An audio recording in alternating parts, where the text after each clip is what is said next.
Welcome to the Peak Performing Women series. I am Abiola Salami, the world-class performance strategist. In this series, we share insights that enable women deliver excellence as career professionals, entrepreneurs, political office holders, and also how they can deliver excellence in their personal lives.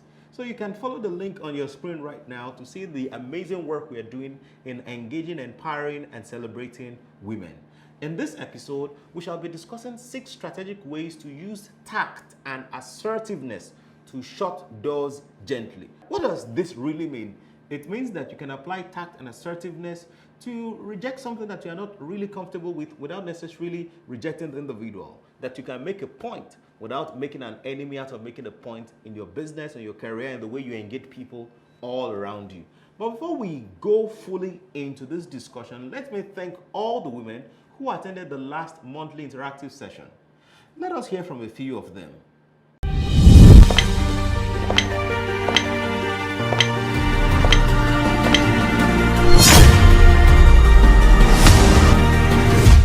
Today was beautiful. I learned a lot. It was a privilege to have hosted the event, but then I learned a lot from all the panelists, from the audience, everyone.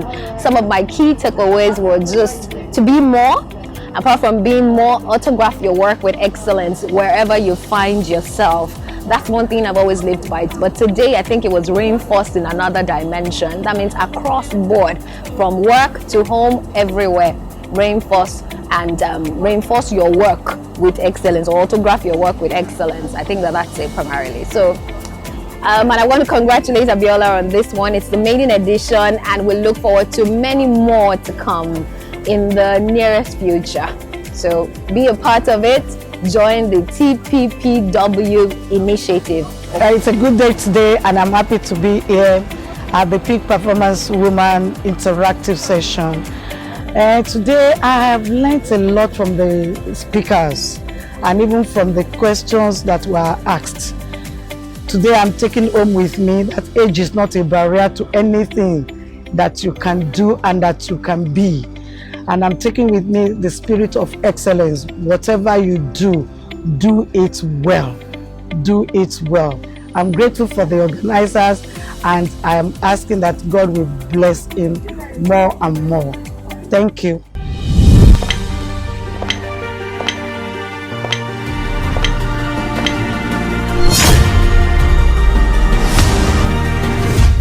Our next engagement is the Peak Performing Women Summit. Can I hear somebody say, oh?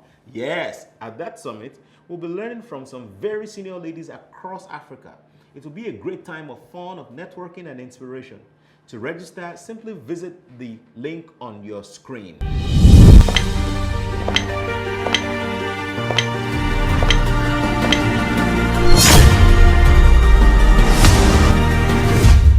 In a world where most people feel the need to be savage because kindness has been erroneously seen as a weakness, you need to do better. Development and civilization have come with certain important benefits, some of which it's hard to imagine not having. For example, the advent of social media platforms has helped people and communities do business better, communicate better, and has democratized information. However, it has also become a weapon for most people in resolving differences in the most uncivil ways. Most times, this instinct is fueled by a mob mentality, where you have people play the judge, the jury, and the executioner with their key parts. For you as a peak performing woman who realize that relationships of any kind are key to personal and professional growth, it becomes imperative to know how to better manage conflict and prevent sour endings as much as possible. Inevitably, some relationships have shorter lifespans than others. Some do not even end as planned. The measure of who you really are then becomes how you manage such outcomes. Understand that shutting the door is not inherently good or bad in itself.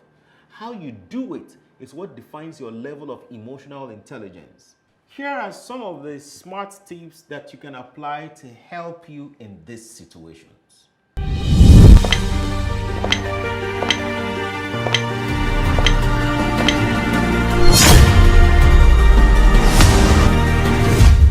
Number 1, have a one-on-one conversation.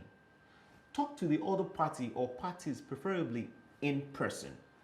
Talk to them one-on-one about why you are leaving the relationship. Now, this could be an employer-employee relationship, business-to-business relationship, or between partners in a romantic relationship. This is because you want to control the narrative. You want to state your own side of the story.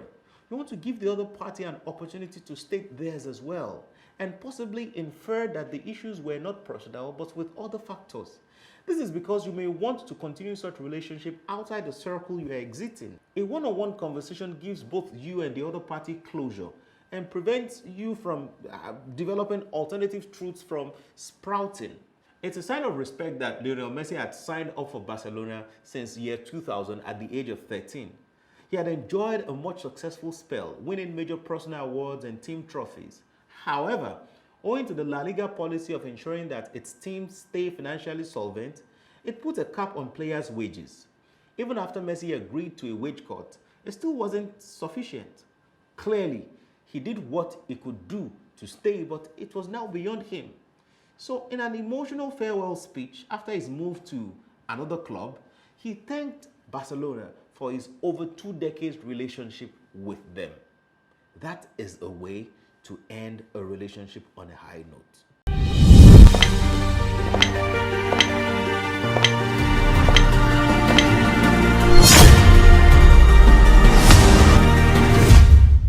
Number 2, have an honest conversation.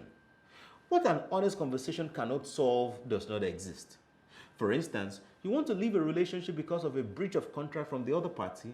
It is important that you let it be known that your exit is caused by an infraction or a failure to honor a prior agreement. This way, you shift the moral burden to the other party who, if contrite, will see the error of his or her way. In law, the force majeure principle can be applied when a situation is beyond the control of one or both parties involved.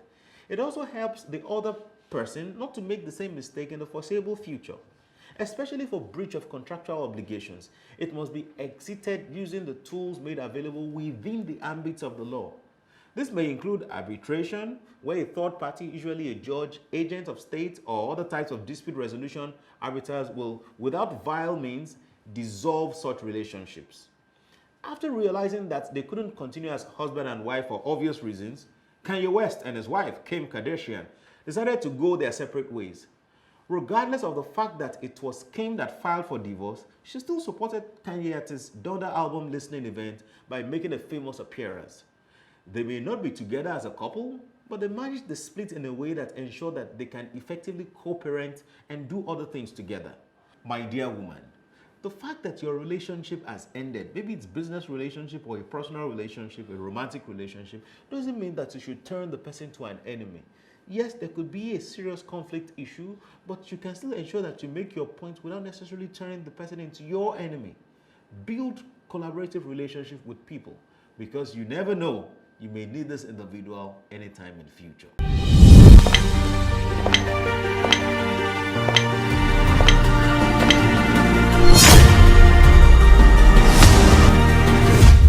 The third point that can enable you shut doors gently, which is you make your point without making an enemy, is to have private conversations.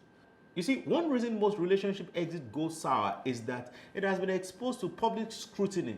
In many cases, the public would rather be entertained by your messy exit than a cordial separation. The idea here is to leave without causing a stir or causing the other party to suffer reputational damage. Because when people have their name on the line, they can fight dirty sometimes. So protecting the other party's interest should be your top consideration.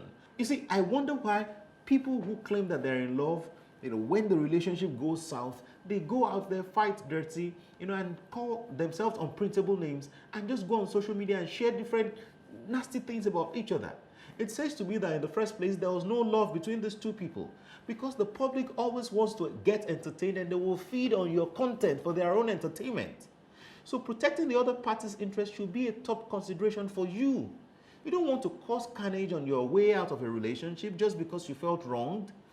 Humans respond better to public praise and private criticism than they do respond to public criticism and private praise.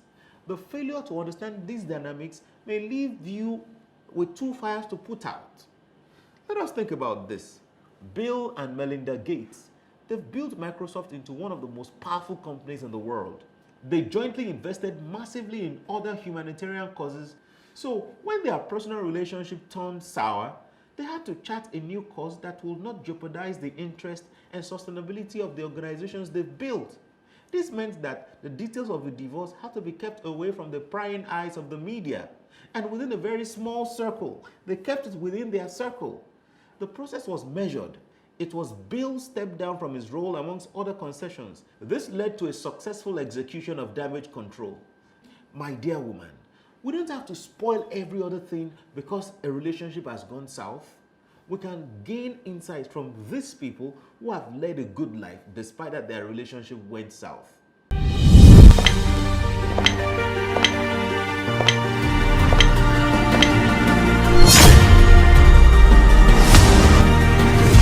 Number 4, don't renew failing contracts.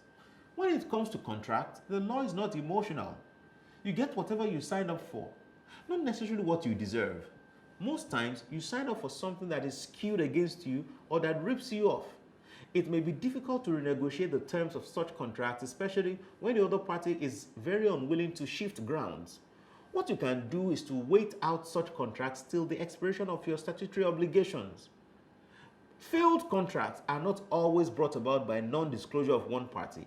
It can be owing to the legal illiteracy, and in law, ignorance is not an excuse. This is why it is always advisable to enter into contracts on the advice of a lawyer. By refusing to renew such contracts, you can tactically shut the doors to relationships that are not beneficial. This type of contracts are very rampant in the music industry, where artists are ripped off by record labels who give them a tiny percentage of their royalties. If the artist finds out such an arrangement, he or she can choose not to continue with it. It is an amicable way to get in closure that doesn't rob a person of possibility of future collaborations.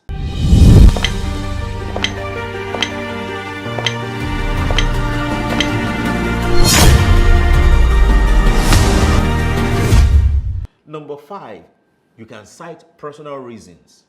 You see, diplomacy is defined by wikipedia.org as, quote, the art of dealing with people in a sensitive and tactful way. This means you are self-aware and you are sensitive to other parties in your thoughts, your words, and your actions. If you get to a point in your relationship and it is negatively affecting you emotionally, physically, mentally, or financially, it is advisable to leave, citing personal reasons. This option should be used when it is obvious that engaging the other party is a dead end.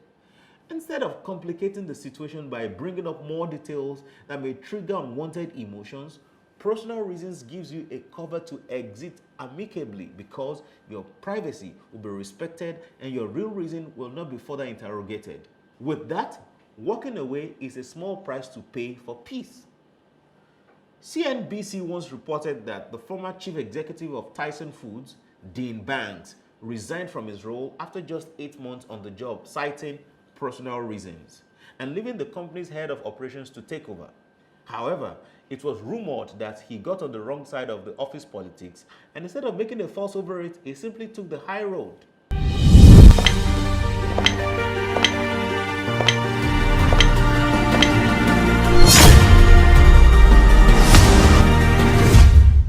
The 6th thing that you can do to ensure that you make a point without necessarily making an enemy is to find a replacement. Where possible, you can actively seek a replacement for your role or the position you're about to vacate. It communicates to others that your leaving such role wasn't an act of trying to sabotage a system.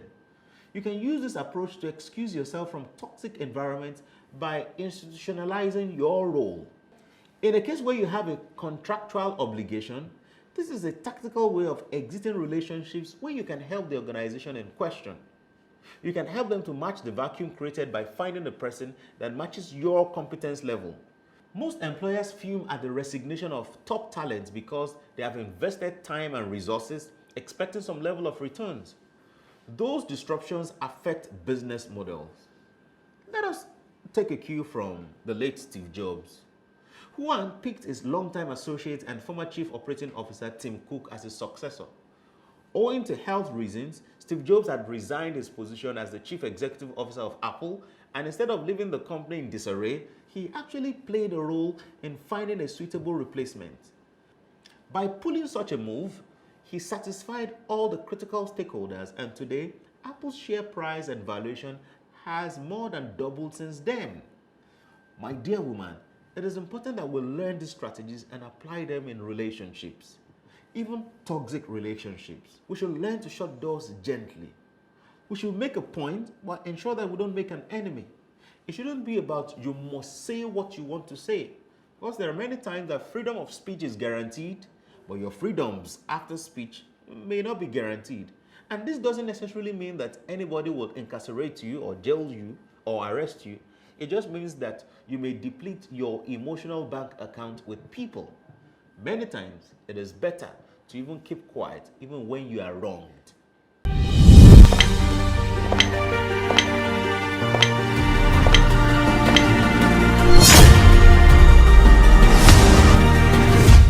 Thank you for watching the Peak Performing Woman series, where we discussed easy ways for you to shut doors gently. If you know any woman that needs this video, please feel free to share with them. Our team is working on an expanded content, a book with the title The Peak Performing Woman's Guidebook. Please click the link on your screen to pre-order. For coaching, training, collaboration, and sponsorship inquiries, please send us an email to hello@abiolachamp.com. And you can follow me on social media at abiolachamp on all social media platforms. Till the next episode, keep rocking your world like a champion.